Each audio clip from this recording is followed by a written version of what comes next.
Job పండుగలకు ఐతారం సెలవు మంచిగా ఎంజాయ్ చేస్తుండు లైఫ్. మా వాడు 12 అయిపోగానే పట్నం పోయిండు. చదువుకొని ఆడనే జాబ్ చేస్తుండు. ఇక లగ్గం చేస్తే అయిపోతుంది. మా వాడు వచ్చిన జీతం అంతా ఏం చేస్తాడో నెలాఖరు కాగానే మళ్ళా మాకే ఫోన్ చేస్తాడు. బియ్యం ఉప్పు పప్పులు ఈడికెళ్ళ కొంచెం పోతుండే. ఇగో గిట్లా అంటుంటారు.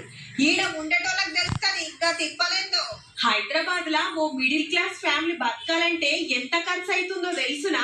తక్కువ నెలకు 31,000. దేశంలో ఏ నగరంలో ఖర్చు ఎట్లుందని ఓ సంఘపోలు సర్వే చేస్తే నెలకు 35,000 లేనిది బెంగళూరులో కష్టమేనట.